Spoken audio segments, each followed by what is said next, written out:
Hey guys, what is up? My name is Alan. Welcome back to the Alan Hines channel. So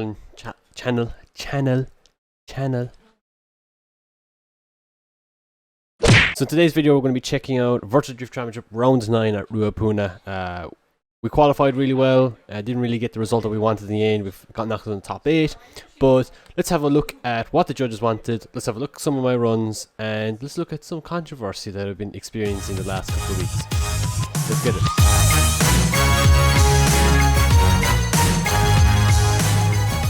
So for this event, we are at Ruapuna, and Ruapuna is in New Zealand. Fantastic race circuit. D1NZ are held events here for many years, and has great selection of layouts that we can use as a series. This is the second time VDC's attended here. First time was about 2 seasons ago. We were used a similar layout but a different line. This is the map that the judges would use. Now the judges have a 3-judge system. They use line, angle, style, much like the American series of Formula Drift, and but they do it slightly differently. They have a different amount of points awarded for line, different amount of points awarded for angle and style. Style is probably the least amount that they warrant for, with 20 points going for style and 40 for line and angle respectively. So for this event, we start in through chicane. We head down into the first corner. Oh, why are you doing that, Gabe? Why are you doing that? Oh, I must so for this event, we obviously travel. Why can't I just draw across? We drive this way, okay? Apparently, for some reason, it's trying to drag the whole thing across. I'm not trying to drag, I'm trying to paint. First clip here is on the initiation. Can I draw a circle, please? I don't know what's going on. I'm trying to draw on this thing. It's not working. I'm getting mad. I'm just going to leave it be. Oh, look, now it's letting me draw again on it. I don't know what the hell. Anyway, so this event, obviously, we're using a different type of layout. Generally, we have like a decel as our initiation point. This event, we have a clutch kick entry for clip point 1. Quick, fast transition, and you have to decel during the transition, which is very, very tricky this event. It caught me out twice chasing in my top 8 battle, which is why I lost. Something we don't generally see in VDC, which is a decel through a transition. Generally, decels through transition are very kind of iffy. From my experience, I wouldn't be a fan of layouts that have that type of decel area. We're going for inside clip 3. Take a midline. That's very important for this layout, as many people actually lost their battle because they ran too wide.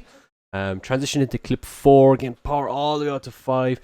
Transition through into 6. A big long wall zone. Again, a little decel zone there. You will need to decel slightly there, as you have to slow the car down, pitch the car into angle, and then get the right point so that you can go full gas along the wall. So let's go to our first qualifying run. Yeah, this track was obviously very entertaining to drive.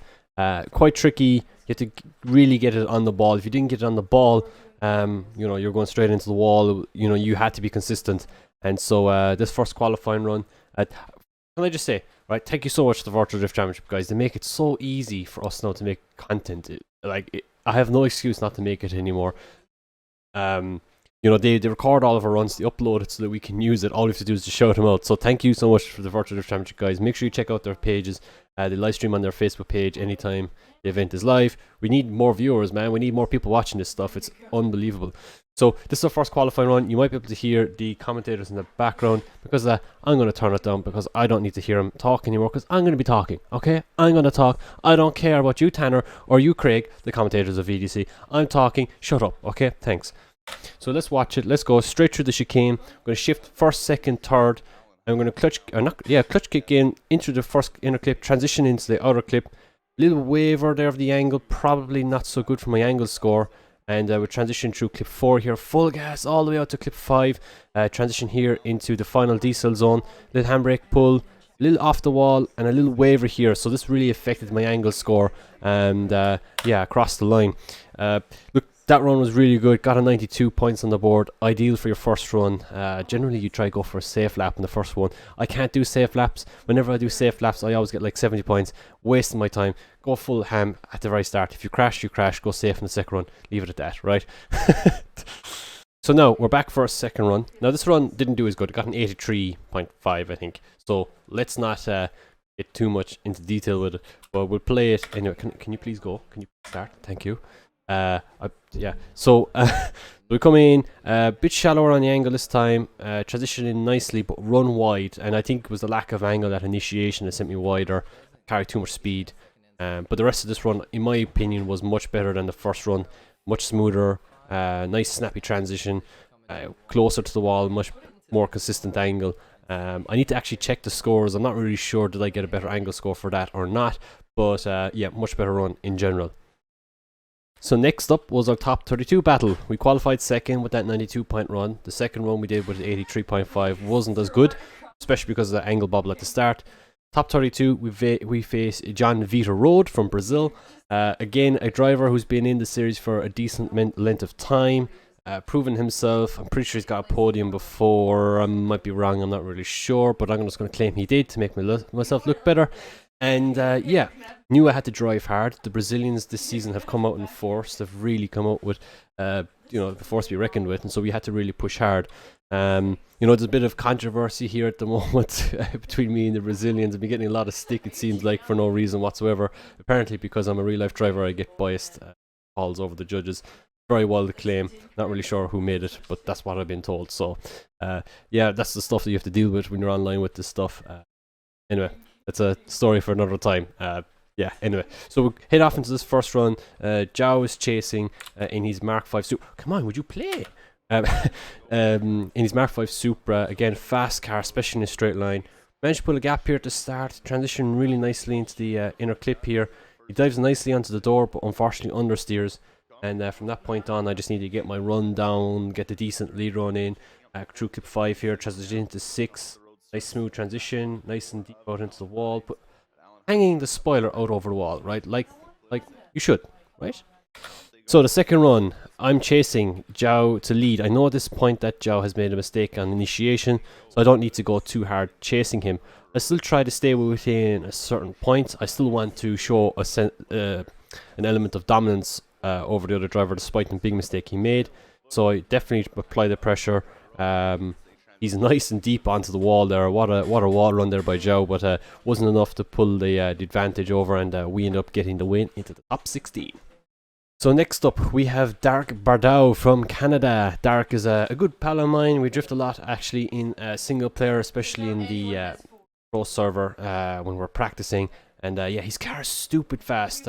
Obviously for an S14 has to be fast car. I drive one myself, but it's no match for the Prototype Academy 370Z, as on initiation here we pull a bit of a gap on the straight, transition through, and yeah, Darren makes a huge mistake on initiation.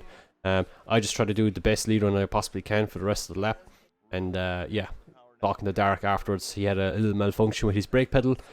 We run electronic, obviously, potentiometers and stuff, and yeah, when he pressed the brake pedal it went full 100%, which is not ideal. So we flip the cars around. I'm to chase this time. I know Dark has a big mistake on initiation. I've been watching the live stream. So I just do a decent chase behind. Don't want to go too hard. Same like versus the top 32 versus Zhao. And just stay with him along the whole time. Decent proximity here. Transition behind him. Dark's going to go somewhat deep into the wall. And I'm just going to keep consistent proximity across the line. Simple win for me. On to the top 8. So next, Tikhon Poleski. Of course, Tikhon, after this event, is now officially the 2020 Virtual Drift Champion, so congratulations to him. Of course, he was the dominant guy this year. I missed out on a couple of events, competing in the Middle East with the Prototype Academy team in Oman. So, yeah, I wasn't able to attend all events, and I wasn't really able to show Tikhon what I really made of in this 370Z. Anyway, besides the point, we'll come back next season. We'll show him a thing or two. We'll try anyway. But leading this run out, top qualifier, obviously qualifying second myself, leading Tikhon. Super aggressive on initiation, Tikhon was, and matches my angle pretty much everywhere. Shallows up slightly on transition behind, but manages to make the proximity to work, and yeah, the shallowing up of angle really worked.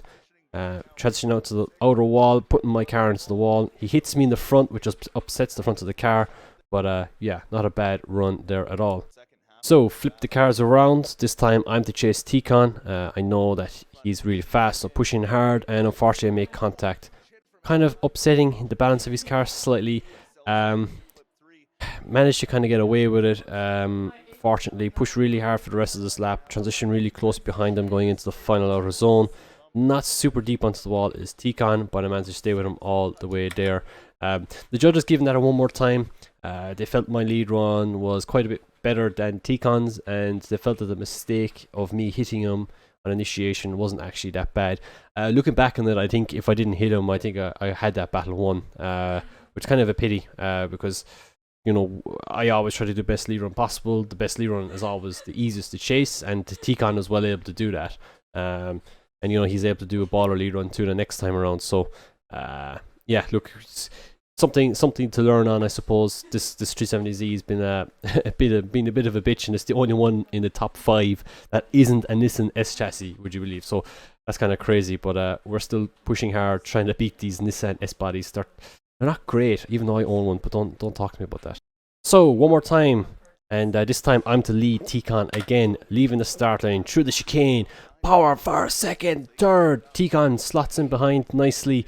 Transition through super shallow angle by me, but a really nice line through there. Really liking my angle, super smooth, I suppose. Tikon is right there pushing me across clip 5. Transition lovely into clip zone 6.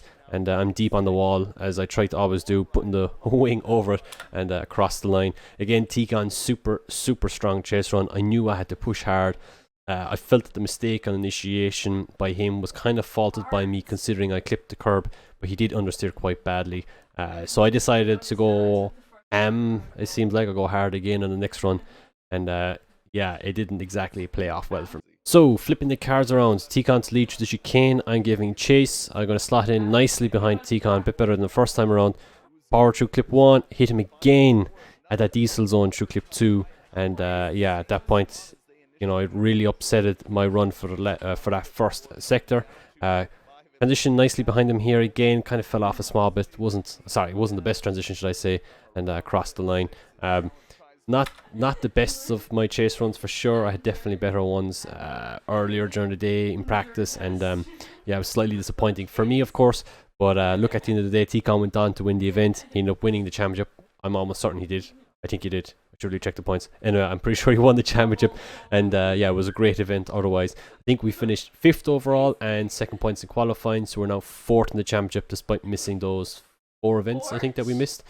So a great event nonetheless.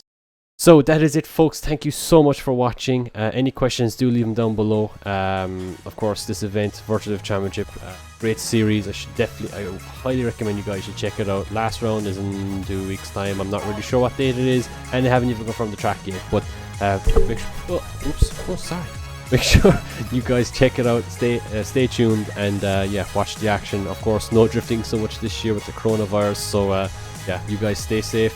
Watch some drifting, Virtual Drift Championship drifting, I should say. And yeah, we'll catch you guys very soon. Thank you so much for watching. Talk to you soon.